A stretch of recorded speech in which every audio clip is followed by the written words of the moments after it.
प्यारे दोस्तों, आइए हम सुनते हैं गणेश जी भगवान की एक रोचक कहानी। कहानी अच्छी लगे तो कहानी को लाइक, शेयर, कमेंट और अपने यूट्यूब चैनल को सब्सक्राइब करें। किशोर नाम का एक व्यक्ति भगवान गणेश का बहुत ही बड़ा भक्त था। वह भगवान गणेश के बुधवार के व्रत रखता था। एक रात जब वो सो रहा था तब भगवान गणेश उसके सपने में आए और बोले, किशोर, तुम मेरे बुधवार के व्रत और पूजा सच्चे हृदय से करते हो। मैं चाहता हूँ कि तुम आने वाले बुधवार के दिन एक बालक को अपने घर भोजन के लिए आमंत्रित करो। उसे प्रेम पूर्वक भोजन करवाओ, जिससे तुम्हारे घर में सुख, समृद्धि, धन धान्य का वास होगा। किशोर ने यह बात अपनी पत्नी शारदा से कही।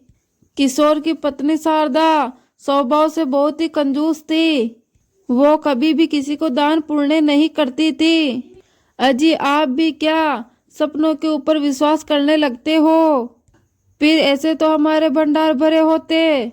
अगर ऐसे ही रोजाना तुम्हारे दान पुण्य का कर्म चलता रहा तो थोड़ा बहुत जो घर में है वो भी लुटा देंगे।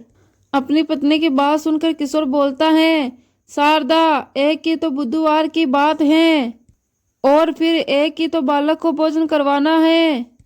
एक थाली किसी को भोजन दे भी दिया तो तुम्हारा क्या बिगड़ जाएगा? किशोर की बात सुनकर शारदा बोलती है, ठीक है, बुधवार तो आने दो, फिर देख लेंगे। किशोर को पता था कि फिर से शारदा इस शुभ कार्य के लिए मना ही करेगी, इसलिए वो उसे दोबारा याद दिलाता है, शारदा, कल बुधवार का दिन है, तुम्हें याद है ना? हमें कल किसी एक बालक को गणेश जी के नाम का भोजन खिलाना है।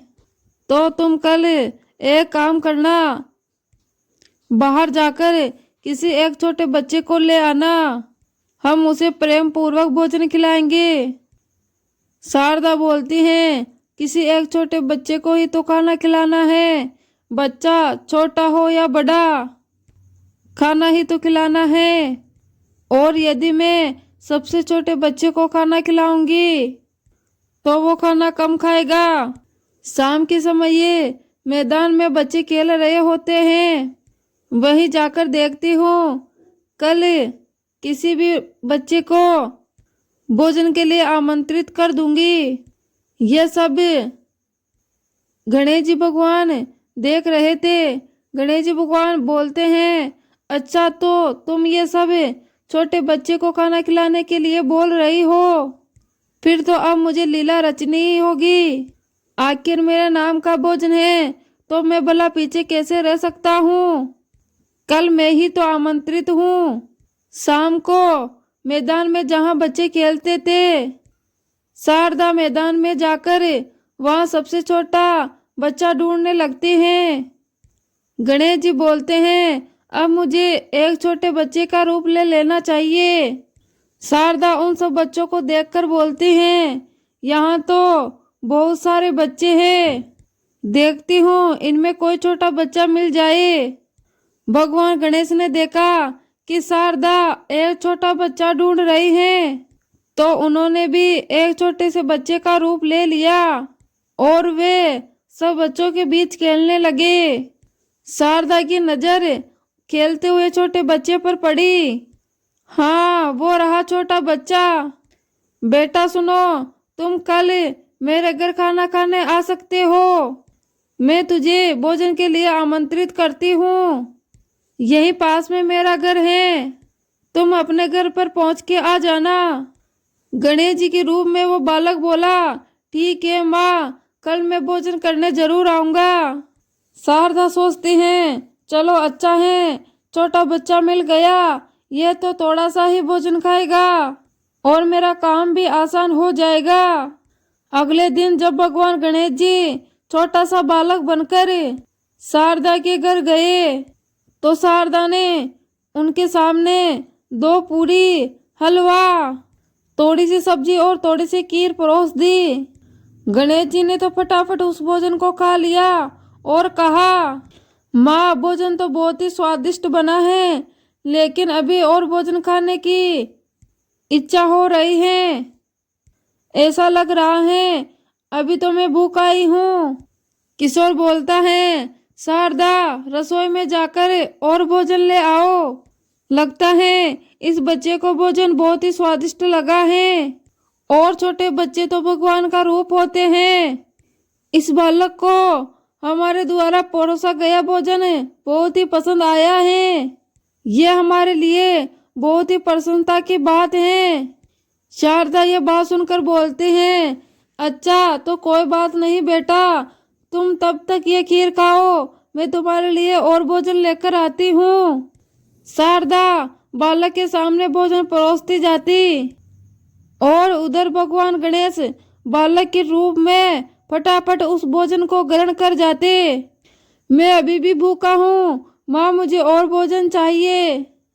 शारदा कुछ भी समझ नहीं पा रही थी। शारदा ने जितना भोजन बनाया था, गणेश जी उस पूरे भोजन को खा जाते हैं, और फिर भी गणेश जी यही बोलते हैं, माँ अभी तो मैं बहुत भूखा हूँ। इस पर शारदा को गुस्सा आ जाता है। शारदा बोलती है, अब मैं तुझे क्या दूँ? मैंने जितना खाना भी बनाया था सब तुझे खिला दिया, तू तो सारा खाना खाता ही जा रहा है। यह बात सुनकर किशोर बोलता है, शारदा मुझे तो ये चमत्कारी बालक दिखाई पड़ता है, और अतिथि तो भगवान का रूप होते हैं, और हमें इस बालक की बात को मानना ही होगा, और ये जैसा कहता है हमें वैसा ही करना होगा। गणेश रूप में वो बालक बोलता है, माँ अभी तुम्हारे घर में भोजन खत्म नहीं हुआ है, भंडार घर में चावल और मूंग और दही रखा है, वो सब भी ले आओ। ये बात सुनकर शारदा मन में सोचते हैं कि इस बालक को कैसे पता कि हमारे भंडार घर में ये रखा है। मुझे तो कुछ समझ में नहीं आ रहा। मुझे तो सचमुच में इस बालक पर बहुत ही गुस्सा आ रहा है। सब कुछ तो इसके आगे रख दिया है, ये तो सब कुछ खाता ही जा रहा है। गणेश रूप में वो बालक बोलता है, घर में जो दालें रखी है ना वो सब भी ले आओ। शारदा दालें भी ले आती हैं। वो गणेश रूप में वो बालक सारी दालों को और दही आटे सबको खा जाता है। माँ वो सामने रसोई घर में गेहूं की बोरी रखी है ना, उसे भी ले आओ। शारदा गुस्से से बोलती है, यह बालक है या फिर भूत है जिसे मैं अपने घर ले आई हूँ? मैं तो इसे छोटा सा बच्चा समझकर लाई थी कि ये कम खाएगा। हे राम, अब मैं ये क्या करूं? और करो, बालक को अपने घर भोजन आमंत्रित करे। किशोर बोलता है, प्रभु मैं जान गया हूँ आप इस छोटे से बालक के रूप में शारदा को संदेश देना चाहते हो, लेकिन शारदा सचमुच में घबरा रही है। प्रभु उसे क्षमा कीजिए। शारदा रोने लग जाती है। जब उसके घर में अन्न का एक दाना भी नहीं रहता, तब उसके घर में गणेश जी प्रकट हो जाते हैं।